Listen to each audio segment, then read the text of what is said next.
คือองค์พระบาทโอดสูยังบ่ได้ก้าวต้านขันคอดอกก้าวจากาพรใส่ลูกลาลูกใส่พ่อพญาเมงบ่ให้เครื่องขาขาดต่อใหญ่ย่องหน่อยลูกใส่เดียวของข่อยสิตามใจคือสุยางสิหาทางน้อยเว้าเอาใจเท่าผู้สู้แนวเด้อคำโอ้ลานัน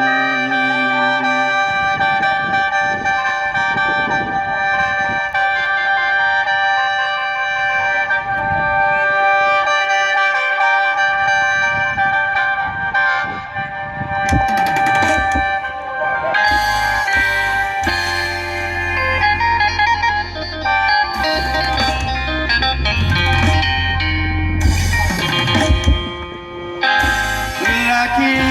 ไปมาดวงชีเพงซึ่งตัวเองเป็นทหารปากว่าเบื่อเขาหลายบ่อยากเห็นบ่อยากพอแต่ใจน้องห่วงบ่หายแดงแม่ขอเสียงแม่ขอหางเครื่องแม่ว่าเขาแค่ใจหวงเขาเขียนบ่สในนอน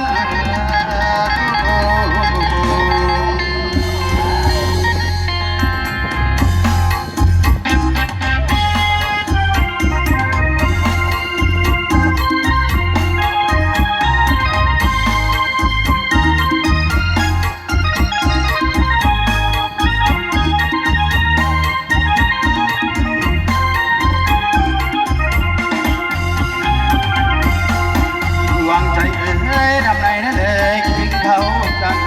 เมื่อหมดทุกวันเห็นเขานั่งคุยใส่น้ำภาพติดตาบอกว่าไม่ลืมมัน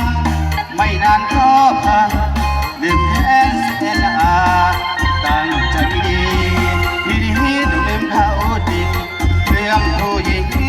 ไม่มีแต่เขาดอกนะกัดวันลืมเขาเลือกเขาตาไม่ใจนะไปได้หน่อยเดียวนี่แนวเขียวหัวใจของคนถามแล้วสุขุมเมื่อคงคือลูกยิงลูกยิงความยิงเล่นหาปากบ้าไปหามองกันมวยมาเจ็บเศร้ากับกายสวงมาสะจอยสักคือหน่อยถ้ามีคู่นักเติมอ่อยก็ลืมบ่ได้ไม่มาโง่ยังวอนให้คนเมตตาไม่จะใครหุบแล้วบาดนี่คนมาคู่ดอกแม่นี่ดอกมีมากเหลือหลายได้พี่น้องและขอบัตรย้ายไปเป็นก่อนนมสาวกับคุณหนุ่มและคุณแม่มีหลายแท่มีแนวสิปุ่นเปียบหาแนวเทียบบ่ได้โอ้ยคนไทยแม่เฮาและเรื่องคนมักเบาสาวและเพิ่นว่ามีบ่เบาแต่คุณแม่นั้นมีหลายลูกผู้ชายคือเฮาทุกอย่างยอมกันฟรีได้แต่ว่ามันดาไทยนั่นเองผิดแม่คิดขอว่าลูกอยู่ทองขลำนั้นคู่สุอัน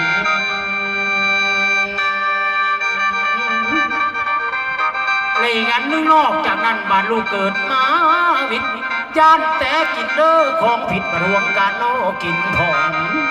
นอนแสดงดังไฟยาง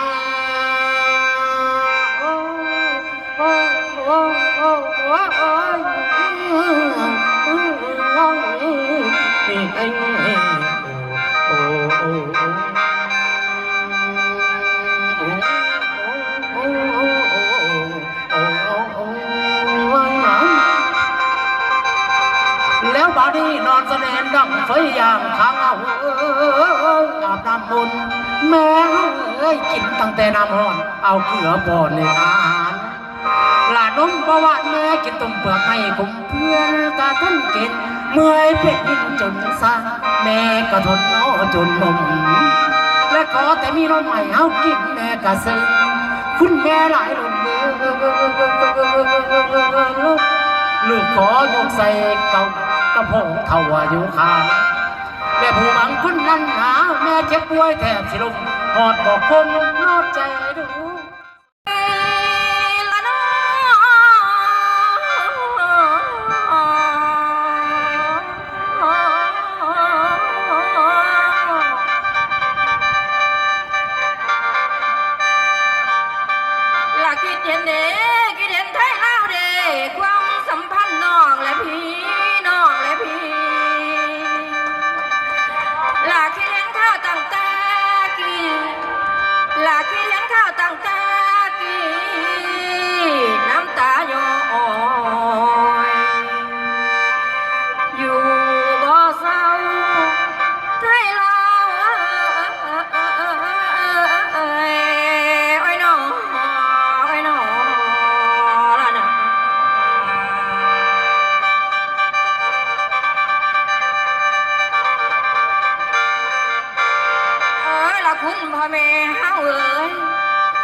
คนก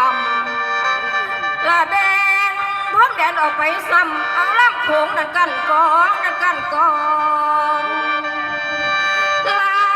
วอีสานพวกพี่น้องเขาเอิ้นว่าฟังไทยลาสาวเวียงจันทน์ก็ได้เป็นลาวอยู่ปกติมีกฎหมายดำริผู้เฮ็ดแนวเอามาใส่ไม่เคยลืมพี่น้องเก่าพี่น้องเก่าว่าโอโนตั้งแต่กบแต่เขาข้าวกี่ดอกก้าวหลังเศร้าเล่าฟังเบืองนี่ได้สันสาดเป็นคนไทยในเฮียนหนังสือไทยอ่านเขียนดอกเขียนหูละแต่มาความเจ้าเอากับความนั่นกินอยู่ปราบเก่าแนวเคยใส่ดังแต่นั้นลายของหมู่บ้านลายของหมู่บ้านบ่มีแยกกันนี่เด้น้องเขาเราเพียงเคยมีฮีดลาวบ่เคยลาวลาย12ข้องเท้าลาวเฮาเจ้าฝ่างุมฮีด12ย่างยอมตอมตุ่มเอาไว้บ่ละเลยลายของดาวอีเกิงลายของดาวอีเกิงคือฮีดนี้ของเกียงเดโนลงลำเยาส่งให้พ่อได้หำคานิ้งใจบ่เคยอยู่นิ่งยังฝากข้าวถามหาเยอรมันทางสวิตฝรั่งเฮาอยู่ทางคุณอเมริกาอยู่ทางนี้มายามนอถามข่าวยังคิดฮอดเศร้าลาวอยู่ในโจกโลกฟ้าจังมาเยี่ยมดอกเดียวยามลาฝากแต่เสียงน้ำลาฝากแต่เสียงข้ามน้ำข้ามทวีปไทยหาใจอยากเที่ยวค่ายระวะอยู่หัวข้างในบ้านอยากมายามพระคุณท่านมาย่อมือกับน้องพี่โอ้ยได้นอลงตามใจเหมือนผู้ดันคุณของบ้านพวกหมูเฮาขอเป็นลูกหมูเจ้าขอกราบลำบากมาขอแพงขอหักพาบุญพลาพอกันไปเมื่อทางบ้านให้สารขึ้นหอดเน่ขึ้นหอดเน่ให้พยายามให้แว่สุวรรณนี่แน่เด้อเพื่อนั้นไก่ได้ฟังคงปากเสียงน้อพี่น้องนั่งติดเขตพรมแดนสุวรรณนี่ได้ขอเชิญเชิญแฟนให้แว่เมื่อยามบ้านไปยามนี้เด้อท่านปากเสียงน้องบ้านน้องอยู่ไปทำให้เพิ่นกับหูเพื่อนางไก่ฟังโคงเอ้ยได้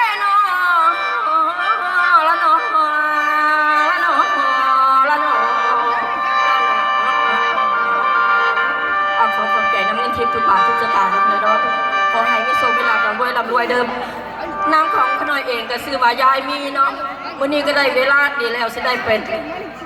คอยลูกสาวเพราะว่าสาวก่อนนะเลยเนาะ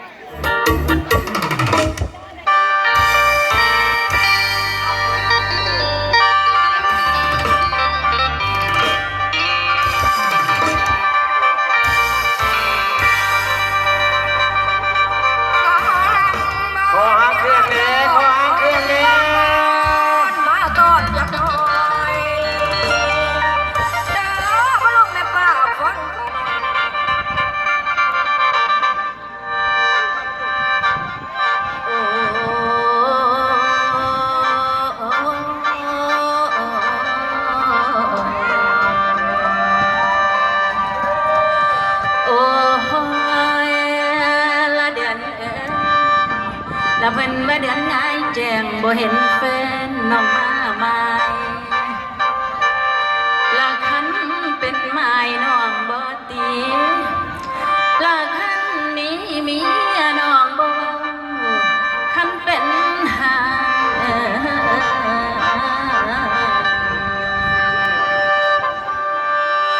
ลองรับ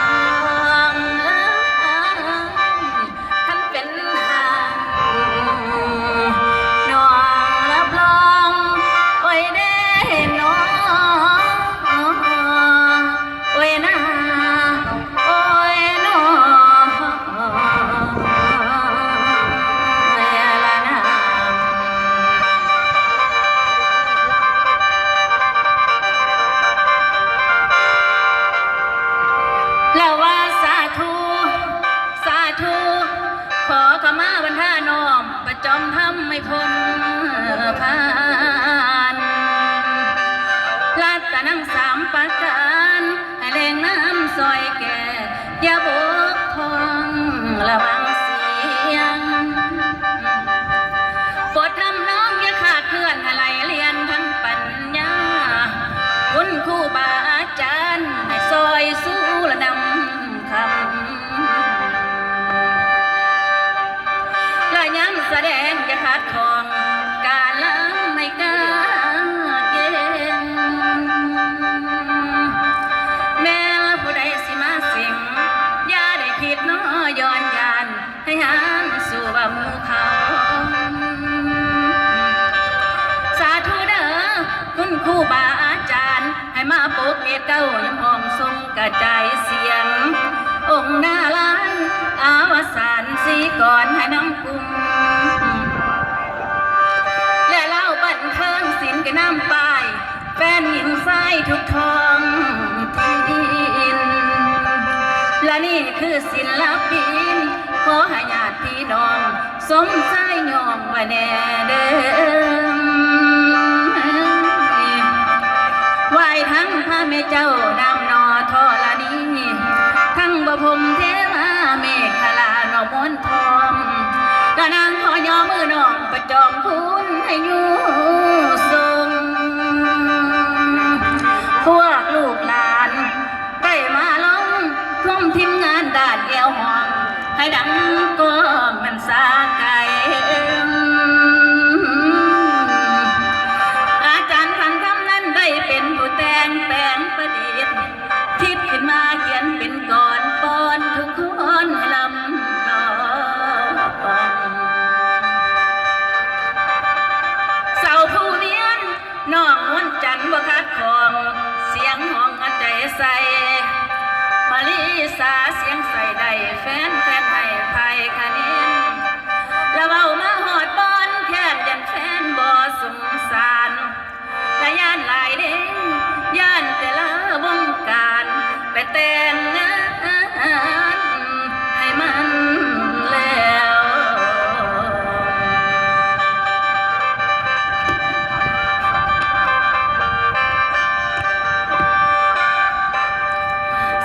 ขอกราบพ่อแม่พี่น้องทุกคนที่มานั่งฟังแล้วมาในขณะนี้เนาะลูกค้าเองก็ซื้อเวียนแก้ว มิ่งแก้วน่ะมีแม่คือยายมีและน้องคือเปลี่ยนวิไลอาชีพของผู้ขาก็มี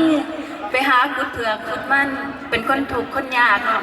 มื้อนี้น่ะสิขึ้นไปหาแม่และส่วนน้องไปหาแม่ซะก่อน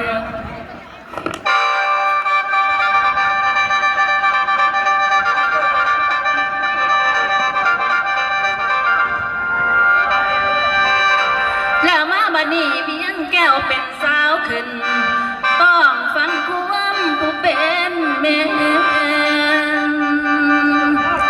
บ่หาแต่น้อเพิ่นไปงานบ้านละแต่มีหางานนั้นนี่บ่ให้แม่นำคันงานน้ำเมือนน้ำซานคู่สู่แนวนังทำได้แล้วบ่เคยไปหาเล่นกลางเว้นบ้านคนอื่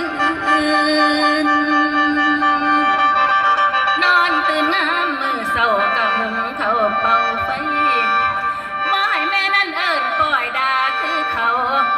นักหรือเบาอีนั้นทนเพื่อทดแทนบุญคุณแก้วเดี๋ยวนี้เป็นสาวแล้วคิงบางหลังสนาย้ำไปมาผู้เบาหุ่นน้ำคนเป็นผู้ตามเป็นสาวงามอยู่ในบ้านเฮือนซันคนเดเซอทั้งหูตาหน้าผากคิ้วผิวก็เกี่ยมเป็นดังทองพวกผู้เบากะย่องพวกผู้เฒ่ากะย่องยืดคอซองน้ำไหลเหยน้ำไหลพุ่งเรื่อยอยากต่อแย่กุมบังอายุถึงละเก้าบ่สิมลิ้มยิ้มมาซองบ่อายหอดแขววองจักยิ้มเล็ดยิ้มหน่อยอยากเที่ยวต่อยอยู่บ่เศร้าเมาก็ได้แต่เมาเพิ่นตีว่าอีน้ำจนไผมาวนเวียนจ่าว่าแต่นางเป็นคนหายละเลยบ่สนใจซ้ำสิทำงานตามหน้าที่บุญเฮามีหากสิได้ไว้ผัวสอนแม่ดังเขาไว้ผัวสอนแม่ดังเขาใส่ห้องไว้หน้าโอ้ยหนอละ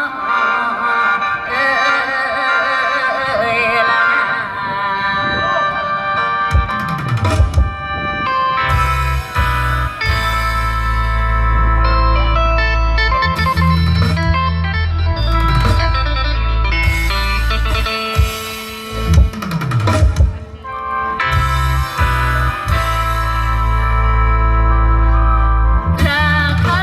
นเจ็บหัวถือกินไข่ก็ยังให้ไม่หมดซอยเจ็บบ่มีบันทอยนัดทวีขึ้นสู่มือคือเจ็บแท้บัดหัวใจ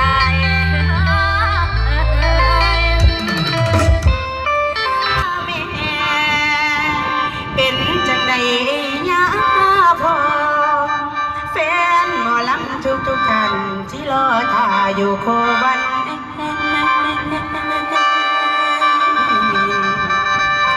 ว่าคณะว่านั่งยังมันแกนอยู่คือเดิมอาจารย์ขันทำเป็นคนเติมแต่งก่อนประพันธ์เรื่อง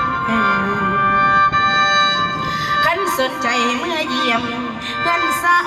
รว่าน้องอยู่ว่าคณะเล่าบันเทิงศิลป์ยังเป็นถาดฮับใจขันไปฝุ่นให้แวะยามขอเป็นมิตรน้องอายขอภาพถ่ายลายเส้นอยากเห็นโตสาวหมอลำให้พี่นำดอกไม้ปานขอถวายบังคมน้อมสาธุการก้มกราบ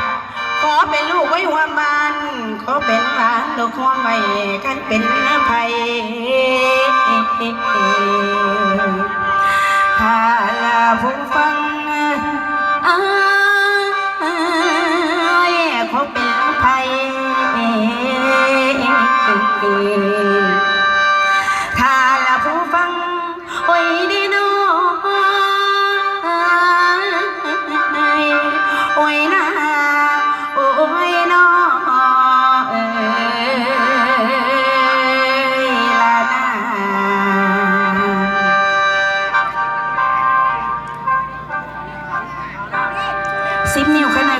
บคารวะมิตรหมอแค้นแฟนหมอลำขณะขอกราบคารวะสุภูสุคน ในน้ำตามทองเรืองขน่อยซื้อเวียงวิไลมีเอื่อยผู้หนึ่งซื้อเวียงแก้วแม่ขน่อยซื้อใหญ่มีพ่อก็ได้ตายไล่ปลาแต่ขน่อยยังเป็นเด็กน้อยอยู่ขน่อยก็เป็นคนทุกคนยากนะขน่อยเนาะทุกมือทุกฟันกลายไปหาคุดเผือกคุดมั่นหาเลี้ยงสีไปเป็นทุกมือนะขน่อยเนาะเมื่อได้โอกาสเวลาดีแล้วสิได้ส่วนเอื่อยขึ้นไปหาคุดเผือกคุดมั่นก่อน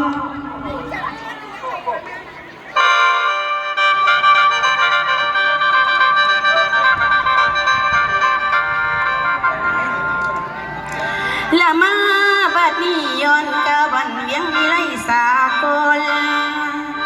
สาววิกรเป็นคนลังผู้แสดงในเรื่องบอนได้เครื่องหูทานนักเบาเป็นบางบอนบทก่อนบ่แสบซอยฟังแล้วบ่ม่วนหัวท่านนักบาดผู้หัวผู้เก่งกะบีสินเป็ดบางตอนลีโตให้ต่อเติมได้เสริมไว้ลำสีดีลีใดสำคัญนั่นคืออยู่กับพวกพี่น้องสิคอยโยเป็นส่งเสริมผู้ที่คิดแรกเริ่มหวังเสริมทรงศิลปินมีอาจารย์ผู้มีศิลป์ผู้สุคนกามาพร้อมเดี๋ยวนี้พวกเขากำลังถึงวันเวียงวิไลสากลบาดนี้นอสิได้เจ้าแสดงรวมเป็นห่วมกันในนิทานว่านั้นเป็นลูกแม่แนวน้ำแม่ซื้อน้ำใหญ่มีบ่หังมีดอกคือบ้านอันว่าเฮือนสั้นนั้นธรรมดาพอปานเพิ่นเงินคำเขินขาดใส่คันหาได้กะบอก